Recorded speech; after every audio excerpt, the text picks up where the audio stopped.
a podcast to honor the gods. This better come with a sacrifice. Deus Ex Media. Contend Capable acknowledges the Indigenous people on the land on which we record this podcast, the Turungurung people. We offer our respect to their elders, past, present, and emerging, and extend that respect to all Aboriginal and Torres Strait Islander people. Sovereignty was never ceded.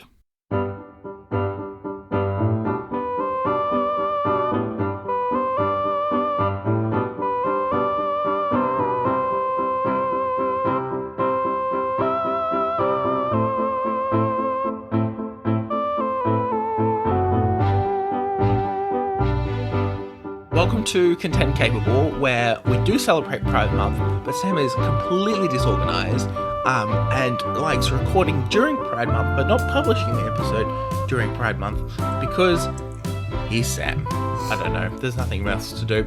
I am guilty as charged Sam, and joining me today is Haley and Lelia. Welcome to the podcast. Hello. Sup? Have we all been travelling? We did just go on a bit of a girls' trip. We didn't go very far, but it was Leela and me and a bunch of our other podcasting biddies just got a little Airbnb and hung out by a pool for a long weekend. Yeah. I'm of the philosophy that, a holiday does not need to go more than 5 minutes away from your home. That would have been more convenient, actually. But no, this one was about, 2.5 hours, maybe? It's hard to say because we did keep stopping for breweries, so who knows? Also great. We're not here to talk about breweries and holidays. Unfortunately, I think that's probably something I would really love to talk about. Maybe next time. But we're here to talk about ADHD. I feel like I do this about once a year. Often it comes up around Pride Month, which is a weird... I don't know. I was looking back on a couple of things. It was very fascinating too.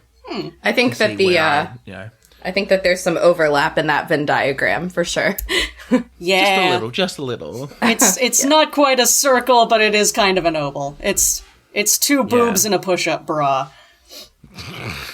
Haley, we'll start with you real quick.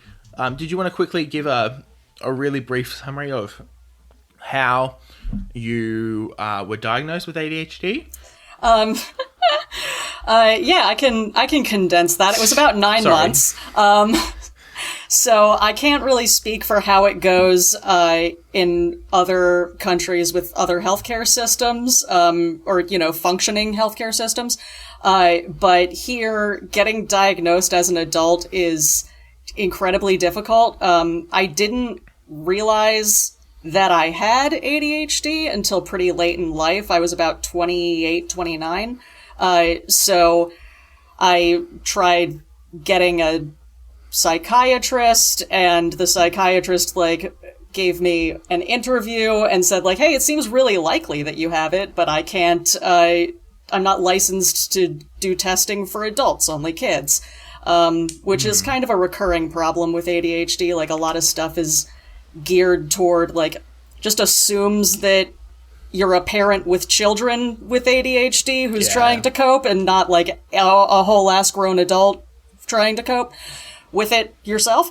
But anyway, I eventually managed, through my general practitioner, to get referred for testing, which took another 6 months. So I had to have a consult, and then I had to have the actual test, then I had to wait for the results of the test, and then I had to go through the whole rigmarole of getting treatment, which was its own thing. So, that was my journey.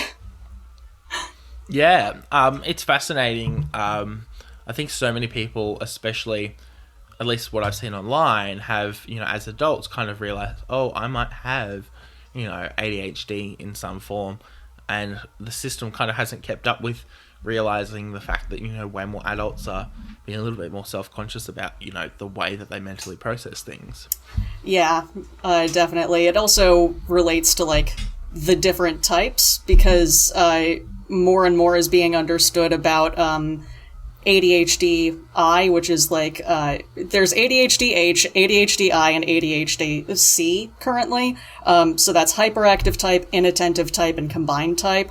Inattentive type tends to not have the hyperactive component, so it doesn't cause disruptive behavior when you're a kid. You're a delight to have in class, even though you're quietly struggling, and then it gets worse and worse over time, and then you're 29 and realizing, oh no, that might be the problem. Yeah. It's always a fun one. You're like, oh, okay, now everything's fallen into place, because like a simple... And I think that that's probably the power that, a diagnosis of anything has. It does kind of affirm what you've been feeling for so long, and especially with things like ADHD and autism, when you are told that you've got that, it finally makes sense. Yeah, you're able to let go of a lot of guilt and a lot of feeling like you should have been someone else, and it's like, even if you don't go like a medication route, even if there's no like clear path for treatment or coping or anything, it's just nice to know that it's not like the things that have been annoying you about you your whole life maybe aren't like a moral failing. Right. Yeah, exactly. Yeah. And even more than that, like, it's like, wow, look at this like really like rich and fun group of individuals who also struggle with the same thing that I'm struggling with in a lot of the same ways. So it's like, validation. Like, we know obviously we're not like unique little flowers that where no one else is like us, but it's nice to know, it's nice to have that community. I think that's like a lot of what a current diagnosis in ADHD or autism can bring. Because I think there's a lot of talk about overlap in Venn diagrams. I think there's a lot of overlap in those Venn diagrams as well, which is, why it's unsurprising that I, an ADHD individual, ended up married to an autistic individual. So, yeah, I sort of took over that there. Yeah, no, Leela, did you want to share, your diagnosis story, or? I feel like diagnosis is the wrong word. I should make that very clear. I don't feel comfortable using that word. I can't think of a better word at the moment. It's okay. We're not offended. So I was a little bit more unique in that I am a girl. I have ADHD, and I was diagnosed as a child. So up until the age of 10, I really loved school, but I really struggled with it. I was a delight to have in class. I was asking questions. I was interested, but I just couldn't pay attention enough to really do well. And there was a lot of things that were kind of like, I wasn't allowed to sit next to windows in class, because I would stare out the window the entire class and not listen. Like, I could not help myself. That type of stuff. Same thing. I was forbidden from windows in second grade. No windows. And then I had to. Then they moved me to the front, like right by the teacher, so she could keep an eye on me and make sure I wasn't daydreaming, because I would just slip off so easily. And anyway, by the age of 10, my mom was like, "Oh, there's this thing called ADHD happening. Like, it's hot. It's happening. Like, let's see if maybe this applies to you." And we went to the doctor. I honestly think we just went to my pediatrician, and then I was diagnosed. I don't really remember at all what it entailed. I just remember that it was like very immediate. They were like, yeah. And they gave me Concerta was like the first thing that I got prescribed. And within really like weeks of me taking it, I went from failing in elementary school to being on the presidential honor roll. So wow, difficult as a parent also to look at that and not say, ooh, more of this, please, yeah. So unfortunately, what happened is I was on it for so long, like literally I've been on medication since I was 10. I don't even really remember what it felt like before then. that my body just kept adapting and adapting and adapting, and it just wasn't working. The ADHD was too strong. So they just kept upping it, and I was a teeny tiny little thing. I'm very short, but like I was teeny tiny petite. I probably weighed like 90 pounds soaking wet. And it got to the point where I was on the highest legal prescribed dosage, as tiny as that. And I started to, I don't even know if I want to say notice patterns in my behavior, because maybe it just happened throughout the years, but I realized that I was a much more anxious person than everybody else. So, yeah. Turns out those things are the same. I remember going to a psychiatrist, and he was like, how do you feel like on a day-to-day basis? Like, what's the vibe? Like, that wasn't the lingo of the time, but that was basically what he was asking. And I was like, oh, well, normal. And he's like, what do you mean? We don't use that word here. And I was like, oh, well, normal. Like, like you're like on the edge of a cliff, and like, like your heart's beating so fast, and you're just like so excited about everything. And he was like, being alive. yeah. And he was like, no. No. Yeah. No. Yeah, it complicates the whole, like, process of, trying to get diagnosed and trying to get treatment, that ADHD has, once again, Venn diagrams. That's the theme of the day. It's got a very close Venn diagram with anxiety and depression, and they can cause feedback loops in each other. That's not surprising. Yeah, it's not. Yeah.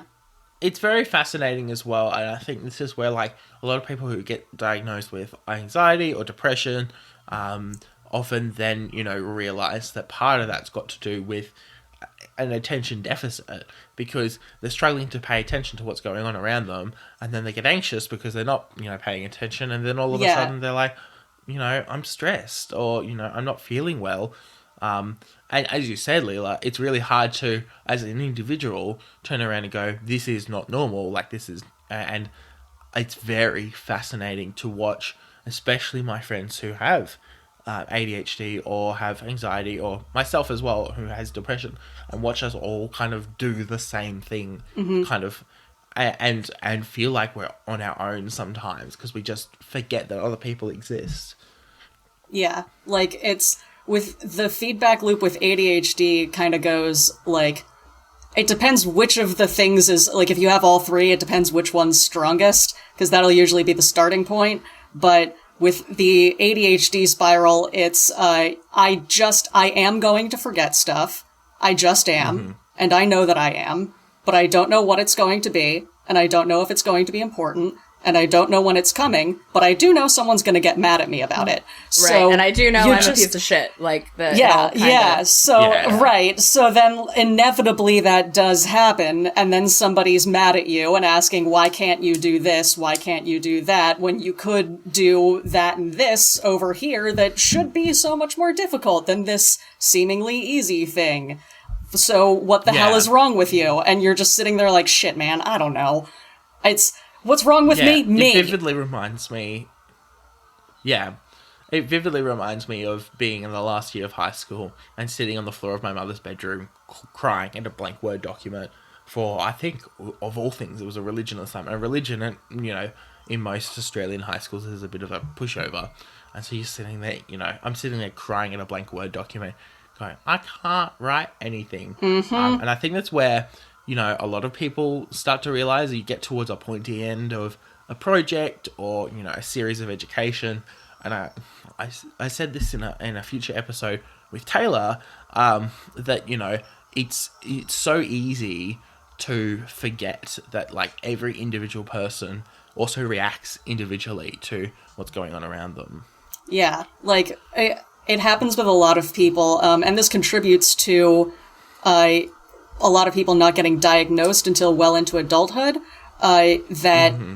because you're constantly anxious, the way Leela was describing about, like, I have to try to keep track of everything, even though I know I can't. I have all this potential, I've been told. I surely should be able to do this, so if I just keep plowing ahead and holding myself to an impossible standard, then surely one day I will meet it. Surely. Surely.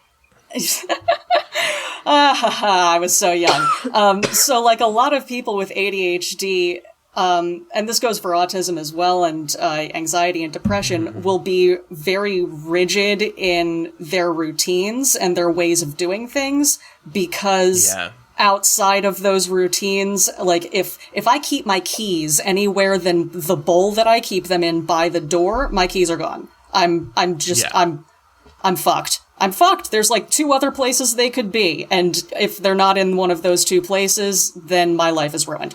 It's that kind of thing. So like a lot of people become perfectionists and it's kind of paradoxical because then you know, they find out they have ADHD later on down the line and are shocked that like, and everyone around them is shocked. Like, how could you have ADHD? Like that wasn't the case for me, but it happens with a lot of people.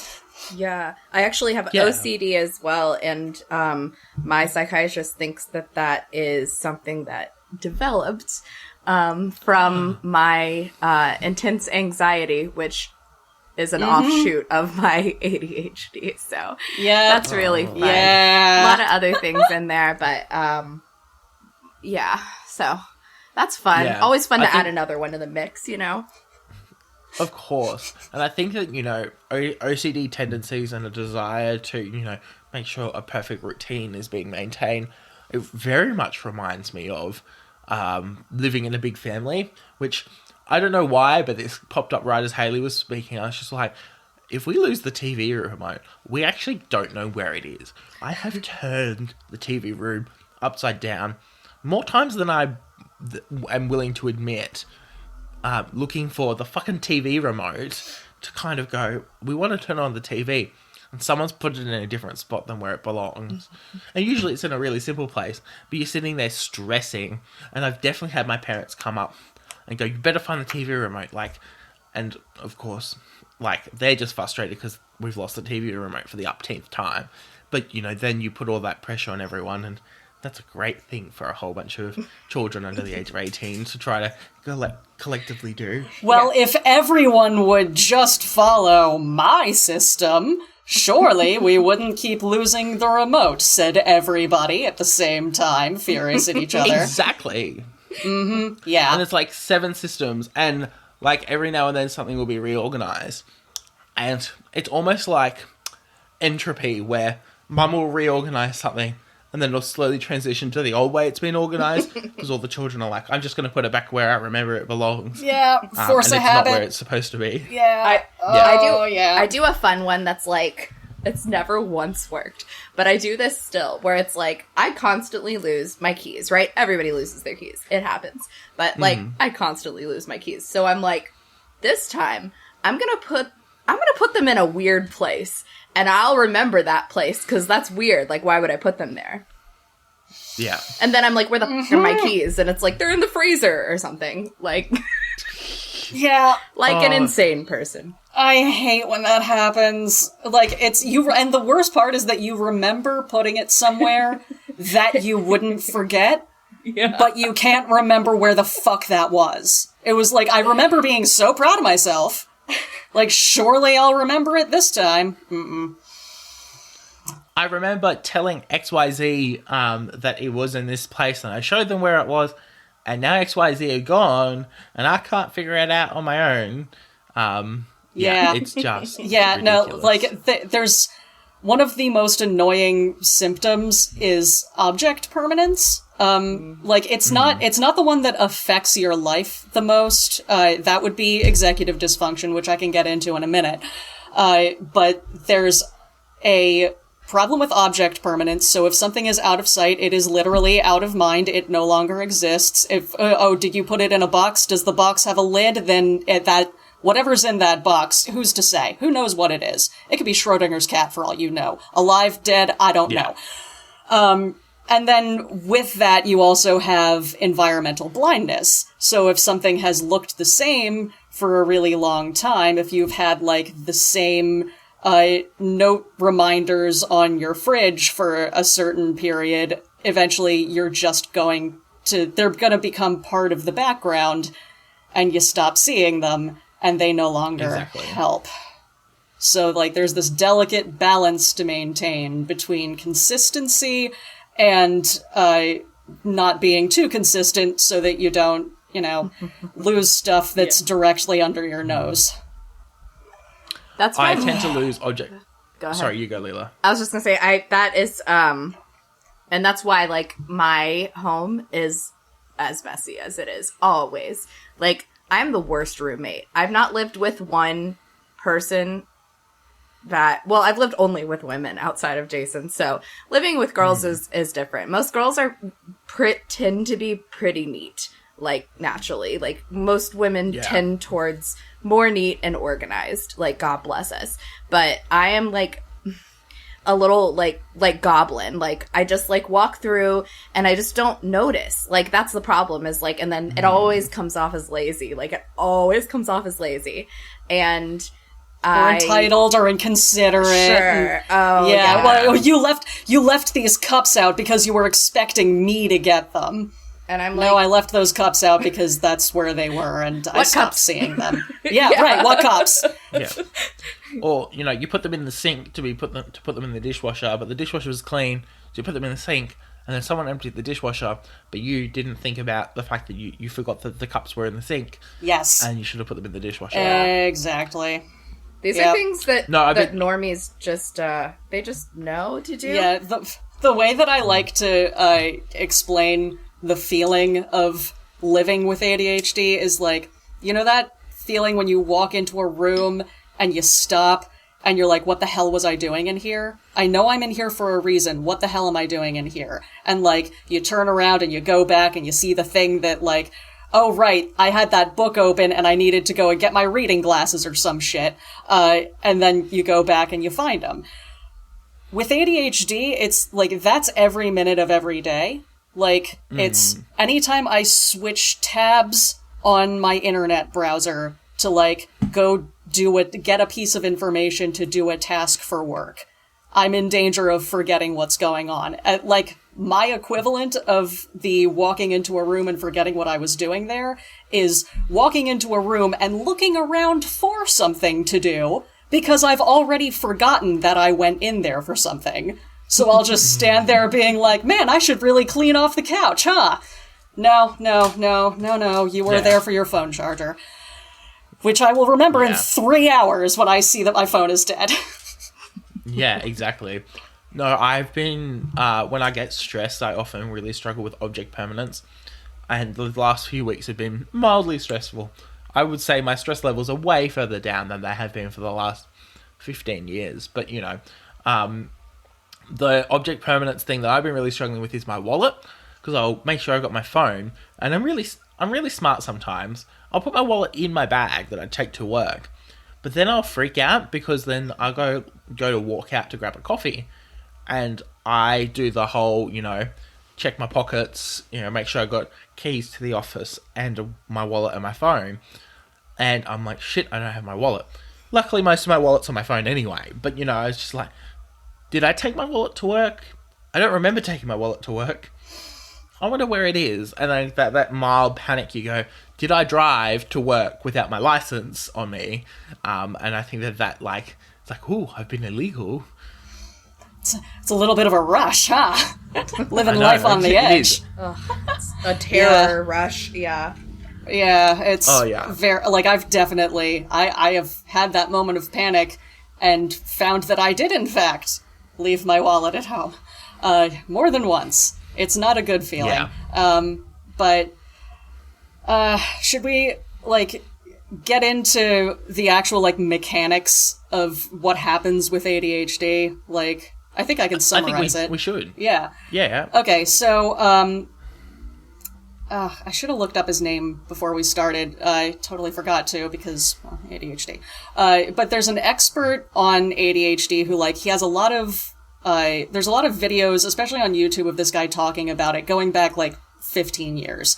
And I saw a clip of him talking about that name, ADHD. It stands for Attention Deficit Hyperactive Disorder, and to paraphrase Luke Skywalker, amazing, every word I just said is wrong. Because that's not really what's going on. And the way this expert describes it, he says, it's not a deficit of attention, it's a deficit of intention. You can pay attention perfectly fine. You just can't quite direct your focus. Unless, you're personally invested in whatever's going on, regardless of the reason you're personally invested. If you're not personally invested, you're just not, it's gonna be like trying to put your hand on a hot burner. That's what executive dysfunction is. What happens with executive dysfunction is ADHD is caused by a dopamine deficiency. It's dopamine and norepinephrine. Those are two neurotransmitters, and they're kind of they're like stamps that let your brain send mail to other parts of your brain. Dopamine and norepinephrine are both happy-making chemicals. They send your thoughts to somewhere happy. That's what people think of them as. If you've heard of dopamine, you've heard of it in connection with drugs. But the happy thing, if your brain is flooded with dopamine, then you feel happy, you feel euphoric. That's what's happening when you're, incredibly fucking high. But its actual function in your brain is just moving stuff along. So, at a normal level with dopamine, it's driving the higher functions of thought, especially your motivation and reward system. Your motivation and reward system is supposed to be kind of a self-sustaining conditioning loop.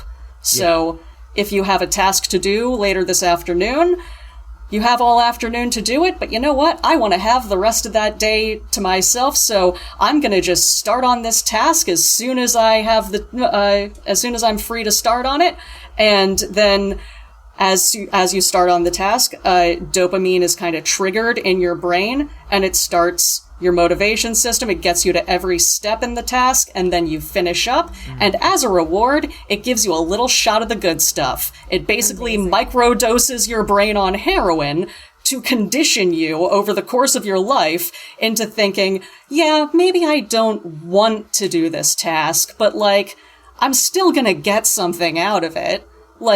Sure, doing the dishes right now is an imperative, but I'm gonna feel so pleased and proud of myself. I'm gonna feel such a sense of accomplishment and satisfaction in a job well done as soon as I'm finished. So I might as well just do the task. Yeah, exactly. And that's a functioning brain. I was gonna say, I can't believe people just have that. What the fuck? I know, right? That was the thing that blew my mind when I was trying to understand all of this, because, I hyper-focus on shit, so when I was trying to get diagnosed in that, me? So, over the 9-month period where I was trying to even get diagnosed, I was doing all this research about the brain chemistry. So, with ADHD, with a dopamine deficiency in the brain, there's no reward. There's no reward, and there's no motivation, and there's no conditioning over the years to teach you, essentially, that doing a thing, following through on motivation, is going to earn you a reward. Your brain's not microdosing that heroin every time you do a dish. So there's just no point. Fuck it. Why would I bother? The only things that can force an ADHD brain to engage with a task are if it's a task that you actually, in that moment, really, really want to do, or if there's going to be, a very bad consequence if you don't do the thing. There's no carrot, only stick. And often you'll be taught, over the course of your life, especially if you go undiagnosed for a really long time, that even when you've pushed through and do the task, like just being beaten by a stick the whole way you go, the stick might not stop afterward because it's just going to be like, why didn't you start earlier? Yeah. So it's the overthinking that comes with it as well. Mm-hmm, yeah. Because like part of that whole motivation reward system is just stimulation. Like if your brain is like, it applies to focusing on stuff. Like it's not just doing tasks externally, it's also just like your attention span. So if something's going on that you're supposed to be paying attention to and it's just not that stimulating for your brain in that moment, it's going to drift off and just look for anything else to focus on. You're either going to zone out, you're going to start scrolling through your phone. If you can leave, you might wander off. For people with ADHD hyperactive type, very often they'll just like blurt out whatever thoughts are in their head to try and fill the silence, change the subject, anything but this.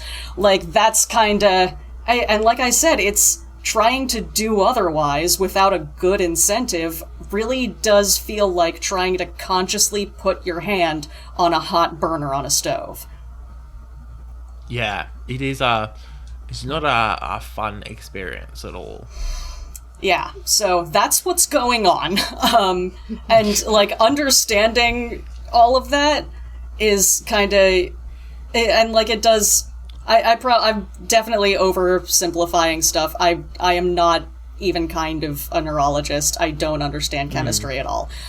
But like understanding the basic function and dysfunction that goes into it is a really good starting point for finding ways to cope and finding ways to kind of hack the dopamine deficiency. Yeah, exactly. If my brain could give me more heroin, that'd be lovely. Yeah, right? Yeah, like depression also gets a lot of that same executive dysfunction issue. Yeah. And then you got to do some, I'm self-managing at the moment, which involves exercise. And then you get sick or something, and you're sitting there going, well, my brain is going to be in a hole for the week because I haven't exercised all week. And especially that's how I manage to make sure that, like, I'm okay. It's just, it sucks sometimes.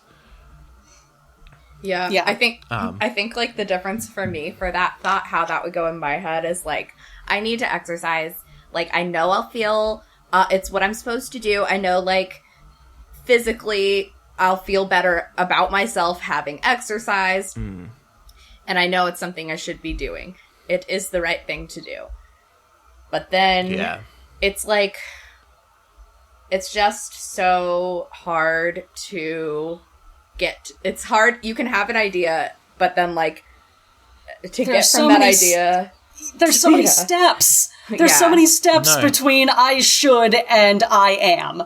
Yeah. So many. And really, often, I think I need, like, the thing that you really usually I need that I hate is, like, what I hate is people being disappointed in me, right? The feeling of, even if it's all in my head, right? But a lot of times it's not when you disappoint people, of letting people down that I love. Or even not that I love. Sometimes it's just, like, I just don't want people to be mad at me. So if I have, like, an accountability partner, ooh, that's some evangelical Christian talk right there. What do we call that? A gym buddy. Whoa! Woohoo! Blast from the past. Accountability partner. Jesus. Accountability partner for the gym. To help me with my daily devotions. Yeah. Oh my god. To pump an iron. Yeah. Praise Jesus, pump the iron. That's gotta exist. I'm sure it does. There's no way it doesn't. In Utah, if nowhere else. But, like, what you're bringing up there, Leela, with, like, the horror at the idea that someone might be disappointed in you. Another one of those higher mental functions that dopamine is supposed to contribute to is regulating your emotional state.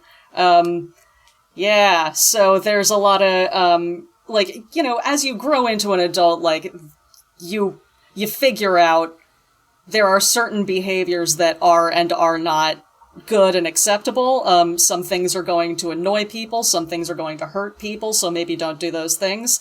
But the reason you figure all of that out really fast, even with ADHD, is that people will get upset with you, and then that'll send you into an emotional spiral. So, because there's just no way to talk yourself out of feeling the way that you're feeling in that moment. All you can really do is, try to manage how you're reacting. Yeah. But rejection sensitivity dysphoria is the term for it. This comes up in autism as well, and it just makes hearing criticism very difficult. Yeah. And you have to, it's really hard to separate your feelings from what people are saying to you or how they're saying it. It's something that I'm definitely still working on. I've made huge progress in the last several years, but I still distinctly struggle with that. And I'm I'm an adult. I pay taxes, and someone yelled at me through a windshield in her car over something that I did not do wrong yesterday, and I'm still harping on it because I made someone mad at me. Yeah. And it's just so difficult to move on from it until the next person is disappointed in you. Yep. Yeah. No, it's a fascinating little, part of everything. I feel like, you're always reminding yourself, don't try to fight with this person. They're doing what they think is best for you. They're giving you advice because they want you to improve. Especially myself, who's quite early on in my career, when I, get reprimanded for something, or, have something that I've been told that, isn't quite right, I'm sitting there going, I really want to fight it, but I'm going to pick and choose my battles here. It's a hard one. Definitely. Yeah. I would like to hijack this interview for a second. And I would like, Haley, for you to give one brief example of a time that your ADHD directly had a negative effect on something, and then one example, you have to do it, of a time that your ADHD you think actually has benefited that specific situation. You have to say something nice about yourself. Okay. Yeah. God, there's so many times that it has fucked me over. Honestly, I ended up leaving the public school system and going to a small private school that was mostly for kids that were either had behavioral issues or learning disabilities. Kind of unspecified, but that was the population.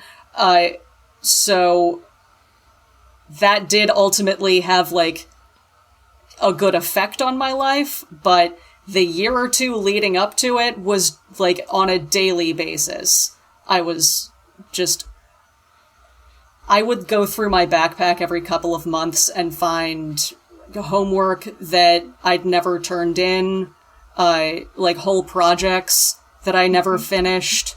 I didn't learn to drive till I was well into my 20s because I was terrified of having to pay attention to everything around me all the time, consistently, while going very fast, or else I'll kill somebody. That was, when I got diagnosed, when I was going through the whole testing process, I had to fill out a self-report. There's a few of these online. If you've been curious about having ADHD, you can look up ADHD self-report, and you can find, there's a few different ones. So I had to fill one out, and my score on it was, come to find out, about 20 points higher than the lowest threshold. It was kind of absurdly high. And the neurologist was okay, so you have this incredibly high score. You seem to be pretty functional, but this score is saying otherwise. So let me ask you this: how do you drive? How are you able to drive? And I was reluctantly, very reluctantly. Yeah. So the driving thing, the basically having to leave high school thing and go to fake high school, that, those are all examples of times that it has fucked my life up. For a time that it's helped me, while I was going through that whole process, I mentioned I was hyperfixating on the mechanics of it and the symptoms and everything that's understood so far, because it's still being actively studied. But while I was hyperfixating so much, and kind of compiling resources and talking to people about it, just kind of getting my thoughts out, a lot of my friends started hearing the stuff I was saying and realizing, like, wait, that's not... Everyone doesn't do that? Everyone doesn't feel that way? Oh no, I do that too. Oh no! So I ended up, like, making a document that I'm kind of still fine-tuning that I've shared with, like, a couple of friends now who have asked for advice and, like, tried to get diagnosed themselves, and at least 3 people that I spoke to, like, during that time are currently in the process of trying to get diagnoses for themselves. So I was able to help people because of my hyperfixating on my ADHD. Almost typical. How about you, Leela? Yeah, how about you, Leela? You have to say something nice about yourself. Okay. Well, I'll start with negative, which again, it's like, oh, what do I choose? But I think I would go with, let's see, a childhood one or an adult one? Childhood's probably, like, a little more lighthearted.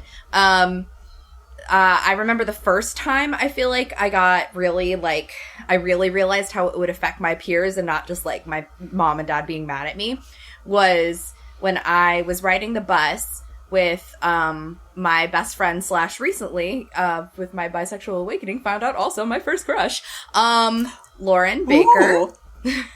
Lauren Baker. And I was in the window seat, which, you know, for starters, shouldn't have sat there. And on the whole way to school, she was telling me a story, like a really detailed story. And then we got to school, and then she was like, "What do you think?" And I looked at her and was like, "What?" And she got so mad at me, because I guess it wasn't the first time I'd done that. But she was like, you're so annoying. You're literally so annoying.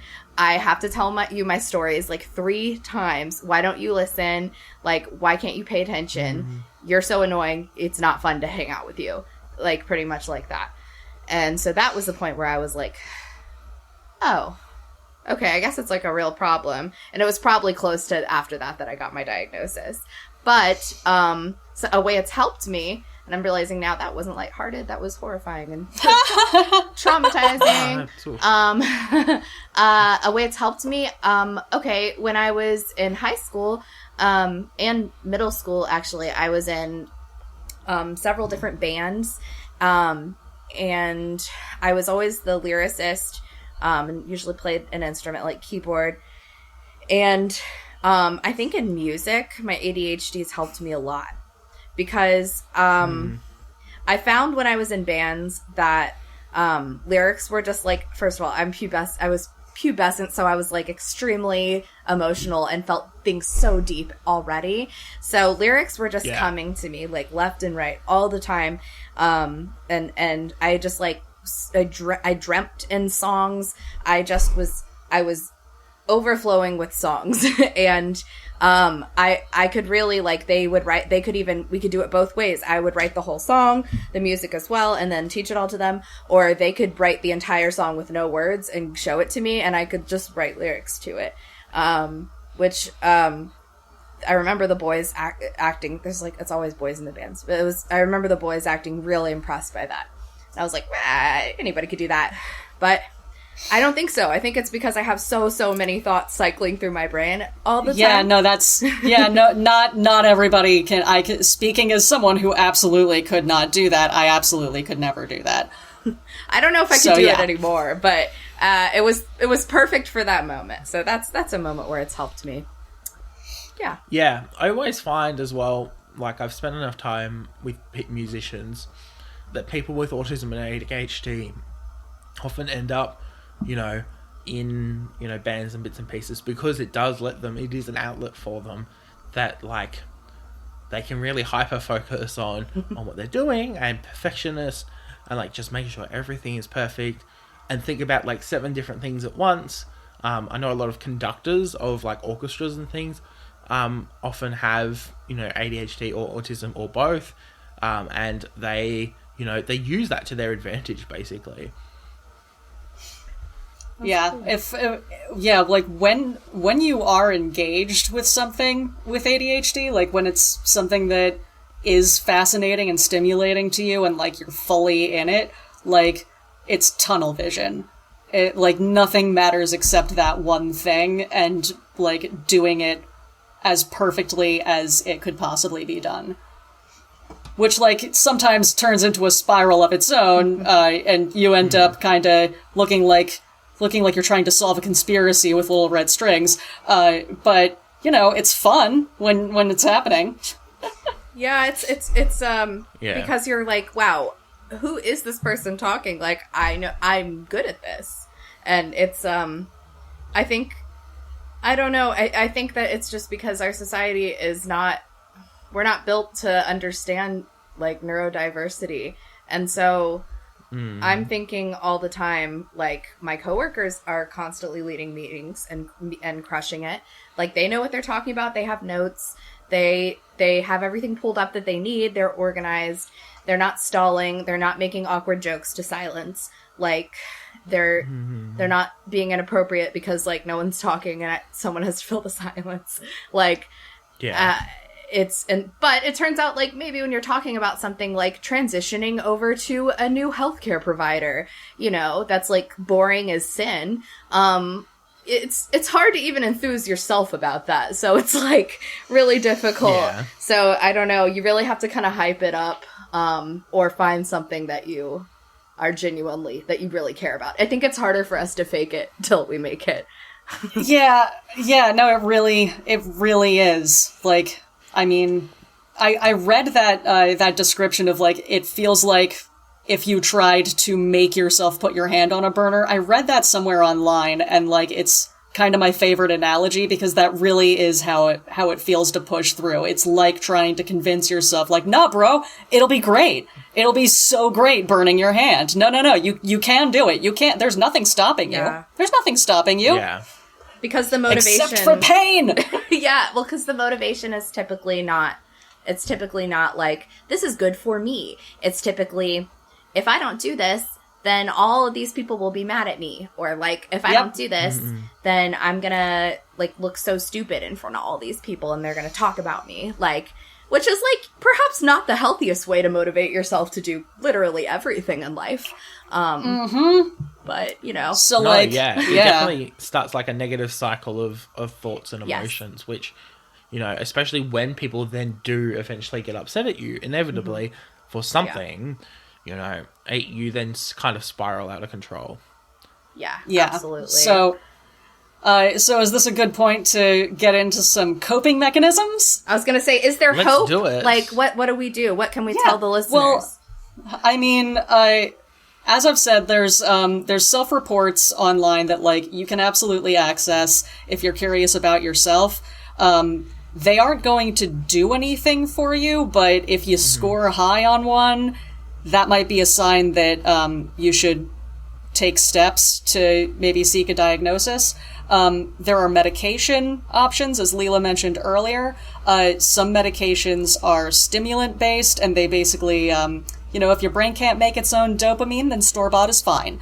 Then there are some that work more like antidepressants, and basically they stop your brain from burning through the dopamine and norepinephrine that it makes, like, the stuff, like, what it already has, it basically makes it last longer, and it extends the shelf life. So if you don't want to do a stimulant option, or if that's not available wherever you live... some places get very cagey about it. Those are also available, but there's also just ways that you can adjust the way you think about yourself and the way that you organize your stuff that can help in a lot of ways. So, for example, you can, like, if you get a diagnosis, like we said earlier, it's just nice being able to let go of the idea of one day being perfect. Like, because a lot of people with ADHD are incredibly smart, or incredibly talented in one particular area. So then when you're failing at all of these other things, people keep asking you, like, you have so much potential, why can't you live up to it? Why aren't you living up to who I know you could be? And it's painful, but it's a relief being able to just let go of that imaginary version of yourself who's going to do everything right. They never existed, they were never going to exist, and the fact that you thought that person existed was somebody else's fault. So you can just content yourself with okay. You content yourself with being average and sometimes messing up. Everybody messes up. That's another thing to internalize. Everybody else does mess up. Maybe not in the same ways as you, maybe not quite as often as you feel you do it, but it does happen. And then there are, like, techniques. If you have a living situation where you're able to control the environment to an extent, as I said, we can get pretty rigid about our routines and our subroutines and how we do things. But if you have control over your environment, that's not as much of an issue. So, like, I live alone. Yeah. So I don't lose my keys very often because there's one place that I keep my keys and maybe 2 other places they could end up. I have, like, a calendar where I keep track of my progress on stuff. I use a weekly planner. I keep stuff organized in a very particular way, and because nobody else lives with me, it doesn't get messed with. So if you have space that belongs to just you, you can try to adjust that space in ways that work for you. Yeah. Yeah, exactly. Yeah, you can hack the object permanence thing with open shelf storing. If you were taught your whole life, like, no, everything has to be out of sight, a place for everything, everything in its place. Minimalist lifestyle, for sure. Right. Yeah, that's probably not going to work that great for you. So, like, open shelves, or, like, wire-sided baskets where you can just see whatever the item is, you're less likely to lose track of it. So, like, I know of one person who had trouble getting herself to get up and eat because, like, she wouldn't be looking at the dishes because all of her dishes are in her cupboards. So she took the door and, like, just opening a cupboard to get a dish down was, like, one step too many for her to like follow through with just making a meal. So she took all of the doors off of her kitchen cupboards. It's not, Sounds reasonable to me. Yeah, exactly. You know, like, it's not what our mothers might have done, but it's not the most aesthetically pleasing choice, but it made it easier for her to live her life, and so that's what she did. So sometimes you have to get a little outside the box. You can also hack your motivation system in kind of similar ways. I buy little packs of star stickers. Like, it's embarrassing, honestly. Like, they're different colors. I've assigned the colors to, like, different self-care things or just, like, hobbies, just to make myself do stuff that I know I want to do. But, like, if I don't make myself do it or reward myself for doing it in some way to kind of make up for the little microdose of heroin that I'm not getting, it's nice to give myself a little shiny star that I then put on my calendar to be like, I read today. Yeah, exactly. Right. No, go ahead, Leela. Oh, I was just going to say, just because how a lot of this works is, like, I have an idea, and then so I don't forget it, I don't listen very well to anything until it's my turn again. But that's not what was happening. But, I was just looking up which medication mine is, because I know, honestly, like, I know so little about all these chemicals I put in my body, like, literally, like, I just do it, and then if I don't, I feel like shit, so I keep doing it, and, the one I take is Strattera, which is, atomoxetine, and it's it's that Nora Ephron motherfucker one. Nora, what's it? Norepinephrine. Norepinephrine. Norepinephrine. Norepinephrine. Nora. Okay. Well, I can't stop thinking of Nora Ephron. Okay. Norepinephrine. Yes. No. It's Nora Ephron now. So, Nora Ephron. Yeah. That's the name. We've changed I it. used to be on a different one not me stemming right now. I used to be on Concerta for a really long time and Adderall. I had tiny little Adderall pills for when I needed to do my homework later. Can you believe but that's an energy thing. Why would you give that to a child before? I don't know. I don't think that maybe they knew best, but you know what? It made me some good money in college. Don't sell drugs, kids. Wink, wink. But I just think that's interesting. I always thought that I was kind of always told that the ones that are not stimulants don't work as well. What would your critique be to that? I think it depends on person to person. Yeah. I actually was started off on the same thing that you're on now, atomoxetine. Uh-huh.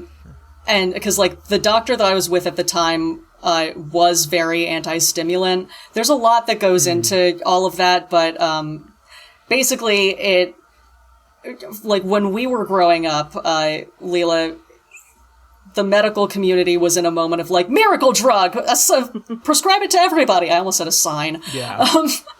You've been assigned Adderall. But they would just give it out like candy at Halloween. Yeah. And then a lot of kids kind of went through what you went through with the ramp up, just their brains couldn't keep up with it.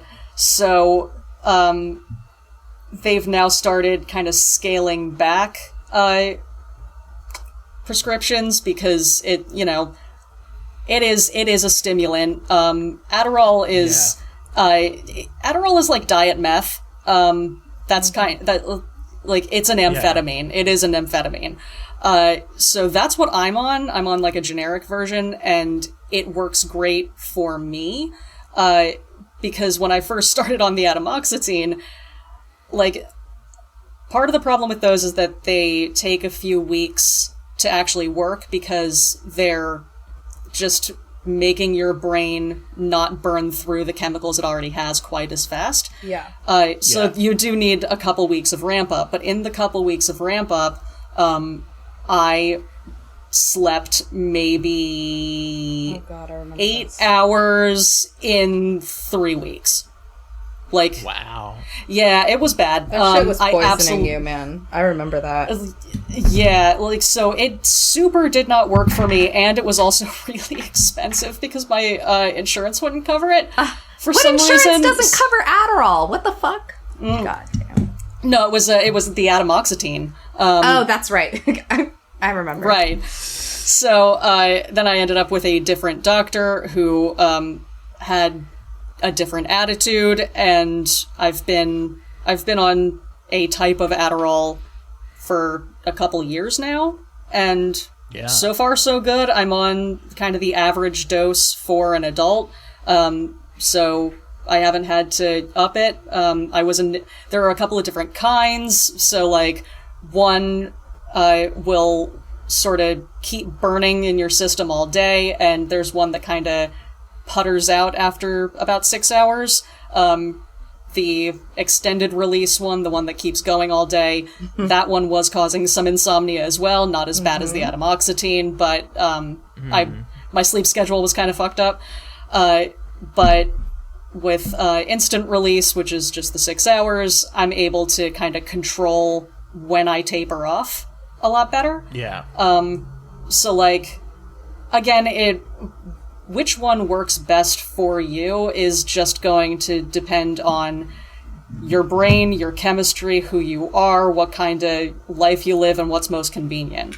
And you might have to try a few things. I mean, I did. Yeah. It's not a fun process, I'll tell you that. Altering your brain chemistry is really uncomfortable. Physically, the side effects sometimes... it's one of those things where with these drugs, the side effects sometimes makes it feel that it's not worth it. Like especially with Haley not being able to sleep, and you didn't bring up what it's done to your appetite.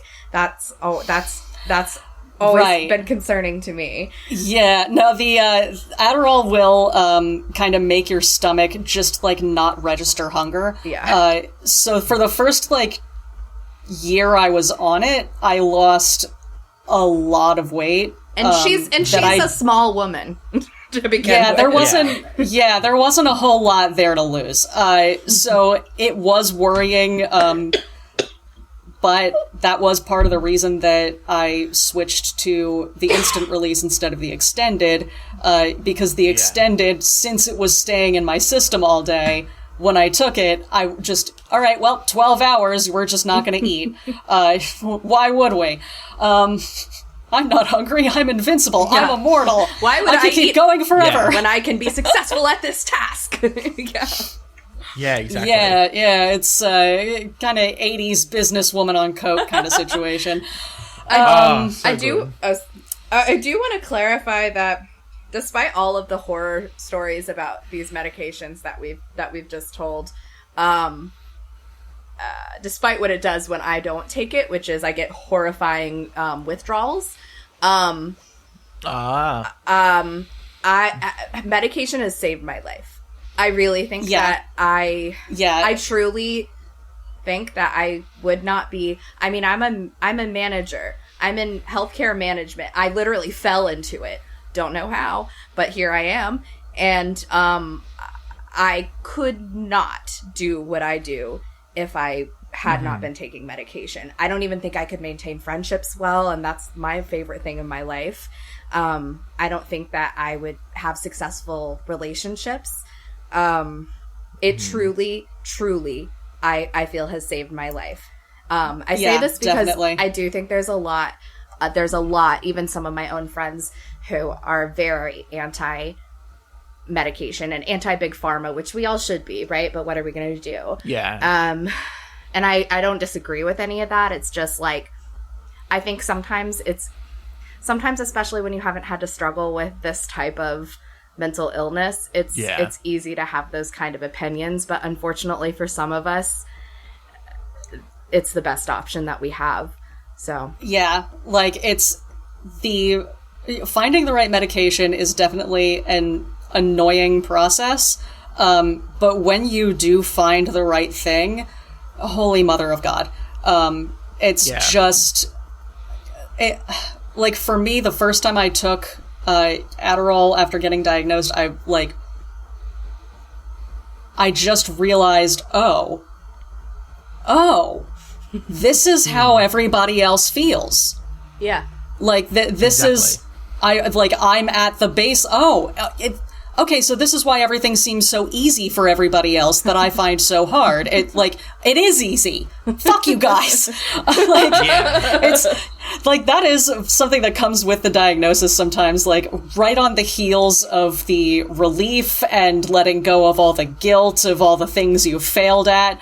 Comes right on the heels of it is like, hey, fuck all of you. Fuck everything. Like, yeah. I wasn't wrong. I wasn't lazy. I wasn't stupid. It wasn't me. So like that feeling alone, I would go through all of it again. And you know, for the eating thing, ultimately, I did end up on the instant release because being able to taper off throughout the day makes it easier for me to get hungry, and you know, remember to eat. So like, I've been medicated for 2 to 3 years now, and I'm pretty much back to about where I was pre-COVID. So like it is worth it. If it's an option that's available to you, and if you're comfortable with it, it's worth it.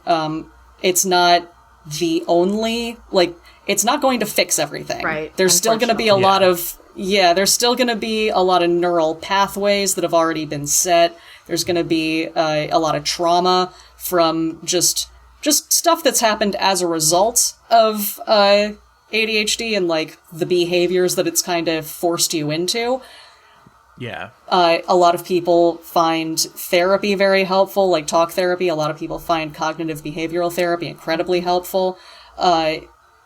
And just finding different, like, tips and tricks for ways to cope throughout the day. Like, something I do to keep track of stuff I'm doing is I have a dump list, and then I have a weekly planner. So the dump list is where I just write down anything I need to do in the next 2 to 3 weeks, just off the top of my head. And then I give myself an actual, like, all right, we're doing it today. It doesn't just need to be done. It's in the dump list, it needs to be done. If it's on my weekly planner, it's happening today. Like, you can find little ways around a lot of the challenges. And medication definitely makes that easier, but just be aware that it is not the end-all, be-all. It's not going to fix everything. I cannot stress that enough. It's not Cialis. Do you know what I mean? Like, that's like, I feel like that's the drug that, like, I always think about when people think, like, this drug will fix everything. Because in that case, if the only thing is wrong is, like, you can't get your boner up, which, like, let me not be insensitive, that I'm sure is very difficult, you know? But, that sounded really genuine. But, like, you know, all you do in that case is take the Cialis and then you get a boner. You don't necessarily, like, you probably should go, maybe there is some talk therapy and some stuff that's, like, kind of causing these physical issues. Probably there are, but, like, it doesn't actually matter because you just take the Cialis and then boom, problem solved. Like, it's just not like that with ADHD. It's like you take the pill and you're tolerable to be around. Do you know what I mean? You take the pill and you can focus on task with one task.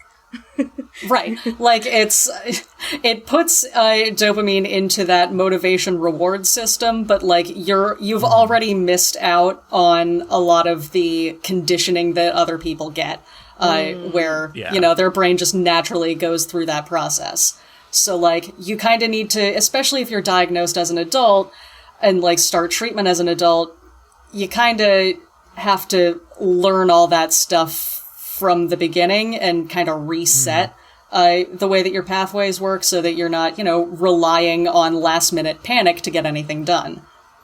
Yeah, exactly. The other point I wanted to make as well is that, like, ADHD diagnosis and medication aren't necessarily always covered by insurance or Medicare or Medicaid or, you know, whatever you know the health system is. And I think that it's a hard and expensive process, and if there was anything to be learnt out of this episode is that it's worth it in the end. And I don't know, just make sure that you know what you're doing when you walk into it. Yeah. Sam, should I send you a link to one of the self-reports to put in the show notes for anyone curious? Yeah, absolutely. Yeah. Awesome. Well, thank you so much, Leela and Haley, for coming on the podcast. It's been amazing to chat with you. Thanks for having us. Yeah. Good seeing you, man. Absolutely. Honestly, I'm surprised that it didn't. I'm impressed that it didn't go more off the hinges, just considering the subject matter and that it's us. So yeah, we definitely weren't linear about it, but I think we covered everything. Yeah. No, you guys kept each other on track, which was amazing to watch. I didn't have to say anything, which is amazing. That's always my favorite episodes because I just learned so much shit all at once while, you know, the two guests are bouncing off each other. Of course, yeah.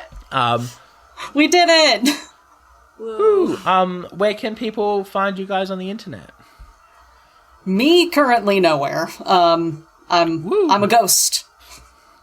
Find her on the restricted section. Yeah, find me on the restricted section podcast.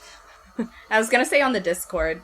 Like you show your face every once in a blue moon on our Discord. Yeah, I'm the cryptid of the Deus Ex Media Discord. I show up. Sometimes you see my footprint. I think that's, you know, the best way. You know, you're the elusive, it's like the abominable snowman or something. I'm the Yeti. Don't know what that's like. You can find me literally fucking everywhere. I'm on Instagram and Twitter. I kind of don't do Twitter anymore, but both of those on as Leels for Reels. You can find me on the Discord. And was there one I'm missing? I was like, don't look at me up on Facebook. I don't really need that. Yeah. No. Yeah, but I'm very active in all of those places. So if you're like really want more, then look me up, give me a follow. I do a lot of selfies of myself. I guess that was self-explanatory. So if you Has there been self-explanatory? Has there been anything that you guys have been reading or watching or listening to that you wanted to plug? Haley? So I've been spending a lot of time trying to figure out a portable washing machine this week. So that's kind of been my activity. It's not the most interesting.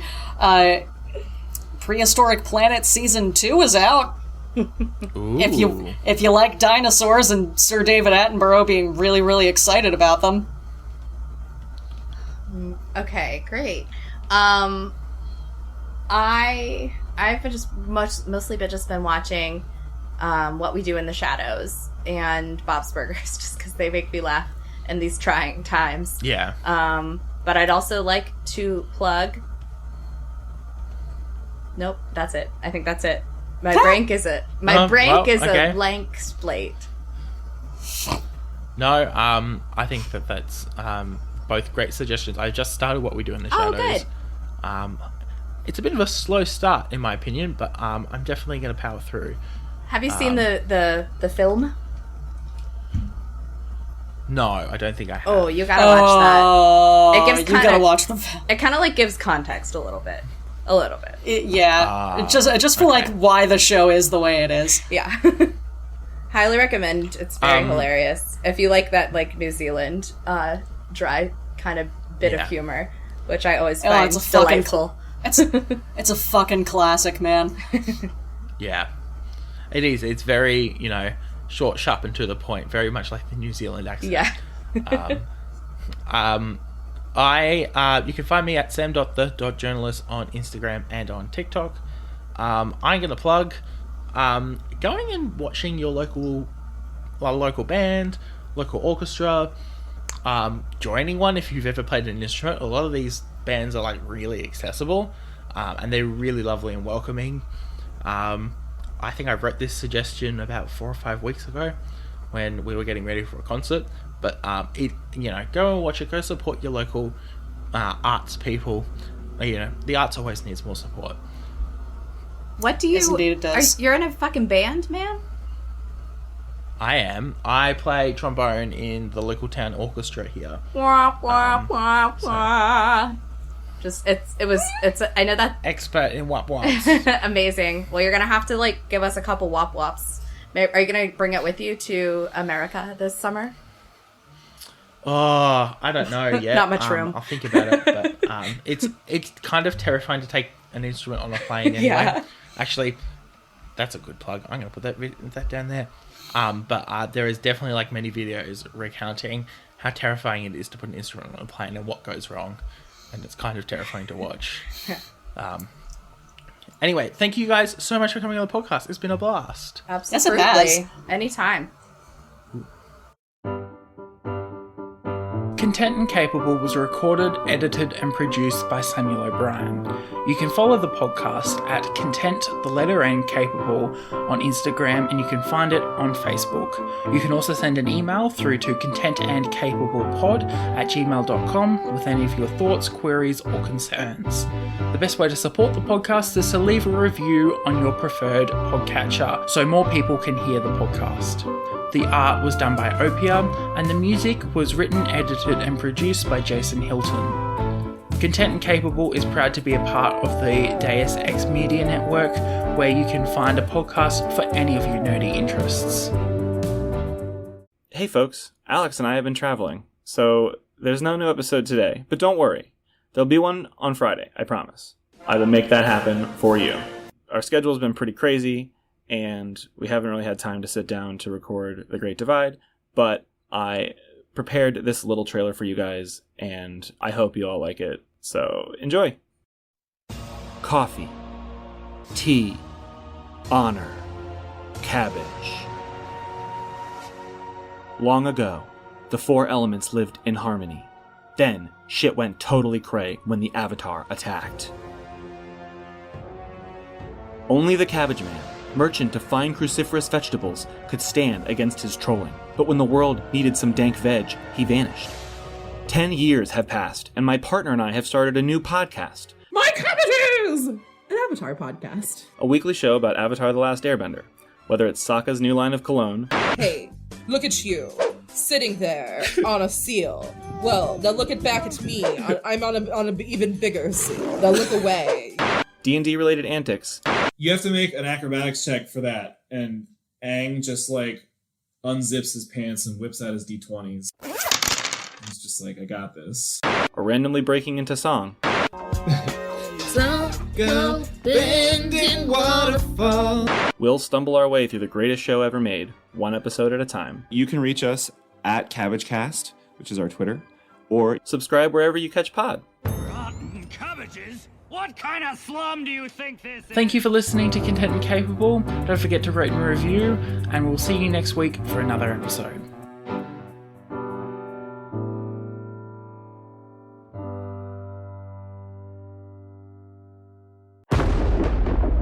Deus Ex Media.